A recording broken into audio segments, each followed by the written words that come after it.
Olá, seja bem-vindo ao EAD na UFAL, um programa que conecta você aos principais pilares da educação à distância aqui na Universidade Federal de Alagoas.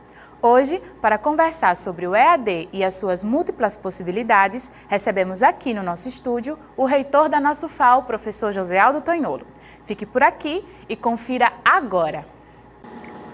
Olá, estamos começando mais um programa EAD na UFAL. Hoje nós temos a alegria e a honra de ter conosco o magnífico reitor da Universidade Federal de Alagoas, professor, pesquisador José Aldo Tonholo. Bacharel e licenciado em Química, tem mestrado e doutorado em Físico-Química e pós-doutorado na área de materiais. Professor Tonholo, seja bem-vindo aqui a esse nosso programa EAD na UFAL. É uma honra tê-lo conosco. E para começar bem, nós gostaríamos de ouvir da voz do reitor da universidade qual é a visão que hoje a gestão tem sobre o uso das tecnologias e o uso da educação à distância na nossa universidade. Olá, Fernando. É um prazer muito grande estar aqui com você e um prazer muito grande falar do uso das tecnologias na educação, né? Eu sou um professor formado na velha geração, na velha guarda, um professor que aprendeu ainda na base do CUSP e do GIS e que começou a ter acesso aos recursos um pouco diferenciados só lá pela década de 90, quando os primeiros computadores ficaram acessíveis, né, um pouco mais à frente ainda com acesso à internet, e que a gente começa a prestar atenção na possibilidade de uso de ferramentas um pouco mais avançadas do que aquelas tradicionais. E devo confessar que sempre tive um bocado de medo dessas ferramentas, até porque nós que fomos formados na velha geração, né, o máximo que conhecíamos de tecnologia era o retroprojetor. Acho que as tecnologias avançaram de uma forma muito forte, e eu lamento que na academia, na educação, a gente tenha demorado tanto para acreditar nessas tecnologias, né, como suporte para que a gente fizesse educação com mais eficiência. E quando a gente está falando nessas ferramentas, né, eu tomo a liberdade de citar ferramentas que não são só de sala de aula, mas que vêm enriquecer a educação, né? Eu sou formado em Química lá em Ribeirão Preto e eu lembro muito bem da minha primeira aula experimental. A minha primeira aula experimental não foi em um laboratório, foi na biblioteca. E nessa aula, Fernando, eu tive o privilégio de ser levado para saber como é que funciona, desde o empréstimo de livro até onde é que ficavam os periódicos, o que era um periódico, qual era a lógica de um periódico, como é que eu devolvia o livro que não podia ir para a prateleira, tinha que ficar na mesa, e como é que eu tinha acesso aos periódicos e aqueles periódicos que não estavam presentes na biblioteca pelo Comult. Então a minha primeira aula experimental era uma aula de acesso ao físico, o que estava disponível no local ou que estava disponível em outro local. É interessante a gente fazer essa fala, né? Porque hoje com o tablet, com o telefone à mão, você tem acesso ao portal Periódicos, que o brasileiro das universidades públicas tem acesso. Como poucos países do mundo, poucas universidades do mundo têm acesso a esse tipo de ferramenta. E é uma ferramenta educacional, né? Então eu estou falando do acesso ao conhecimento. Eu fui formado com livro em papel, eu fui formado com caderno em papel, né, com a espiral, né, e com caneta, né, e papel sulfite. E hoje, essa tecnologia do papel, da espiral, do periódico em papel, do livro em papel, é uma tecnologia que até existe, mas já não é mais tão proeminente como era antes, né? E eu tomo a liberdade de citar aqui a evolução da educação, né? Não sou estudioso da área, mas eu vejo muito bem, né, a diferença que tem sido a educação da forma que ela acontece hoje e a educação que foi no passado. Eu tomo liberdade de citar lá no passado muito distante, né? A universidade, num formato um pouco mais próximo que a gente conhece hoje, existe há mais de 1000 anos, né, ou cerca de 1000 anos, e se a gente pegar lá no modelo de Bolonha, né, até antes disso, a educação se fazia nos mosteiros, nos conventos, de uma forma muito reservada. Aí vem a estruturação da universidade. Quase de 1 para 1, né? Hoje Pois nós é. temos de 1 para muitos. E no individual, né? É mais do que isso, né? É de alguns pouquíssimos para outros pouquíssimos que dariam a continuidade, né, linear do conhecimento. Esse conhecimento aí da Idade Antiga, medieval, começa a transformar com a estruturação da universidade, né? Começa a ser transformado com um locus que é especializado em propagação do conhecimento, mas cujas facilidades ficam amarradas até que Gutenberg traz para o Ocidente a imprensa. E aí sim a gente começa a ter uma quebra de paradigma, né, na educação. Democratização. Não só a democratização, como a possibilidade de fazer esse conhecimento atingir limites antes inatingíveis, né? Isso. Você poder levar esses livros à frente, levar os Rompendo encates, barreiras né? geográficas. Rompe barreiras, rompe línguas, rompe culturas, né?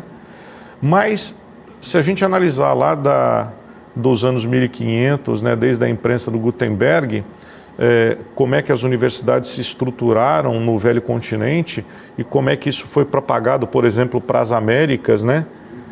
A gente está falando de 1500, as universidades com 1000 anos, 500 anos de produção literária impressa, massificada, 300 anos de universidade nas Américas, 100 anos de universidade no Brasil.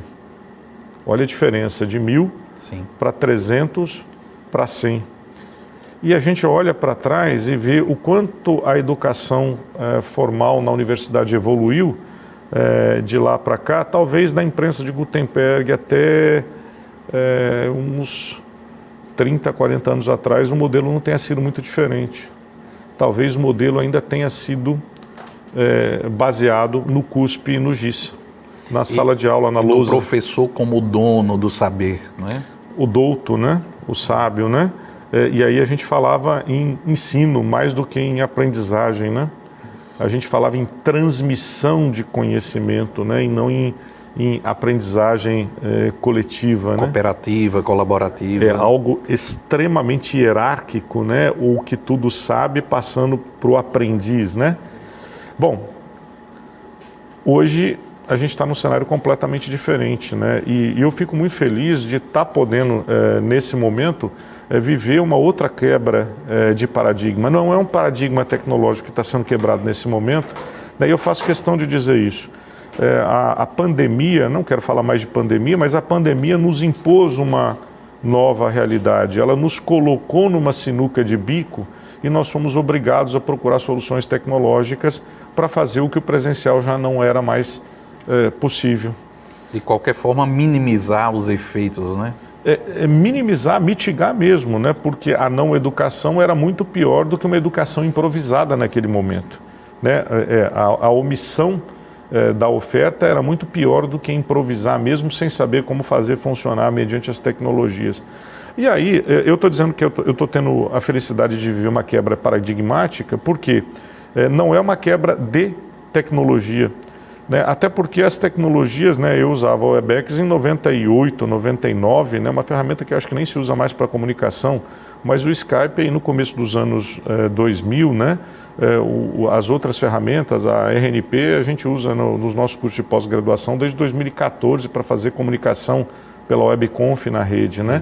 Então eram ferramentas que a gente já estava começando a usar para reuniões, para outras atividades, mas ainda não para atividade propriamente dita de ensino, né, de didática. E quando eu estou falando que a gente está vivendo um momento muito especial de quebra de paradigma, é quando a gente começa a fazer uso dessas tecnologias, começa a se adaptar e essas tecnologias começam a fazer parte, né, em uso corrente do nosso dia a dia.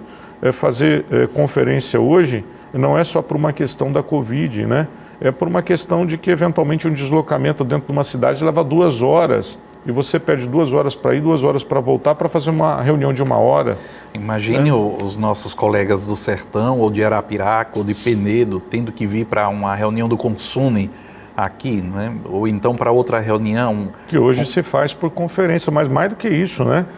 Uma reunião do comitê do CNPq que se fazia de forma presencial, que nós ficávamos ilhados lá durante uma semana, pesquisadores do país inteiro, e hoje a gente consegue fazer, né, no conforto dos nossos escritórios, das nossas casas, marcando as reuniões de manhã e de noite para fazer o adensamento, né? E isso acontece com muito mais propriedade.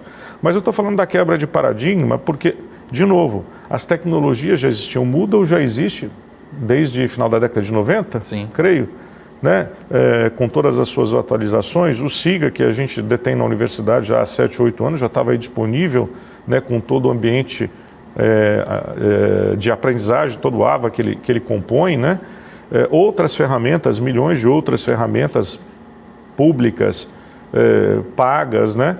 Que já existiam, mas que a gente não estava fazendo uso. E aí vem o porquê da quebra de paradigma. A quebra de paradigma é sair da zona de conforto do cuspe e giz, né, do livro em papel, da transparência dos slides no data show, que a gente ainda usa das essas pastas tecnologias, de cópias. E da prova formal com a sala fechada, com todo mundo com o telefone desligado, né, sem poder olhar para o lado, e ir para um processo de interação no não presencial, né, que é complexo, que a gente não tinha vivenciado. A tecnologia a gente já tinha experimentado eventualmente, mas o comportamento nessa nova mídia ainda não. E aí vem a quebra de paradigma, né?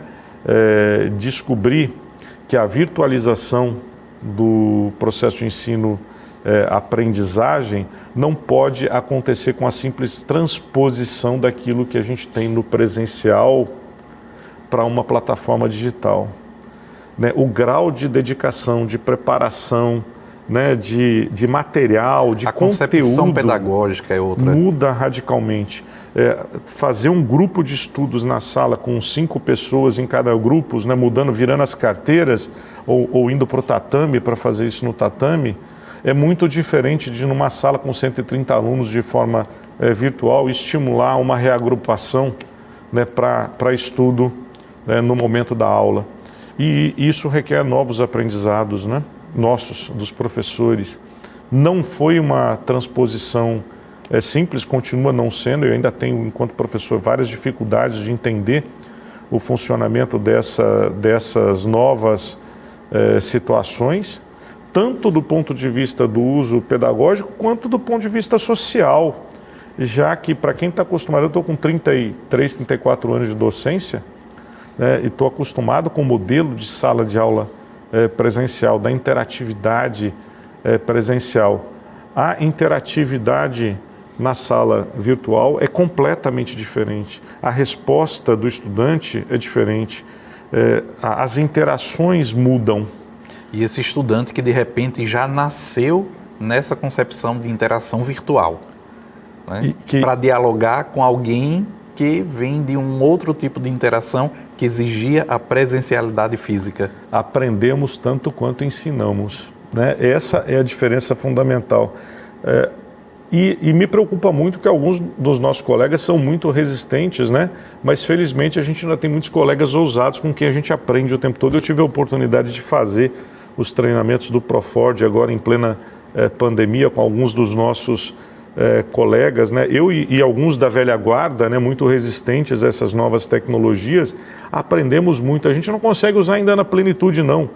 Mas mesmo a atividade presencial hoje, com esse aprendizado que a gente teve forçado na pandemia, acontece com mais fluência. A gente usa algumas ferramentas no presencial hoje, em que a gente aprendeu no modo não presencial, no modo remoto, não é EAD, e que fazem com que as nossas aulas, a nossa dinâmica, as nossas dinâmicas fiquem muito mais interessantes, rendam muito mais. O senhor me fez lembrar o professor Kleber Serra, né, quando ele foi convidado para uma formação, já que ele ia coordenar o curso de Física, e ele muito resistente ao uso das tecnologias, ao uso do Moodle, ele não acreditava no poder da educação à distância.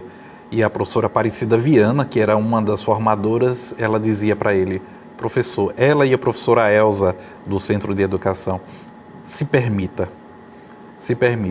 E o curso de Física, ele se permitiu, aprendeu, foi um grande entusiasta do curso de Física à distância e o curso conseguiu assim notas maravilhosas, foi reconhecido nacionalmente, os materiais produzidos também de ótima qualidade e que hoje são usados no presencial. Mas ele teve essa postura, né, de se abrir, se colocar como aquele que pode ainda aprender. Não é um exercício fácil. Não é fácil porque implica em aprender depois de velho, depois de careca. Se colocar na situação de docente que aprende não é fácil. Então a gente tem que quebrar esse paradigma. O paradigma não é quebra de tecnologia aqui, né? O paradigma que a gente está quebrando é comportamental, é social, né? E poder assistir essa quebra de paradigma ao vivo, um momento histórico é muito bonito, né? A gente está vivendo um momento tão histórico na educação como a gente viveu, ou eu não vivi, né? Mas como se viveu lá atrás no advento da imprensa, né?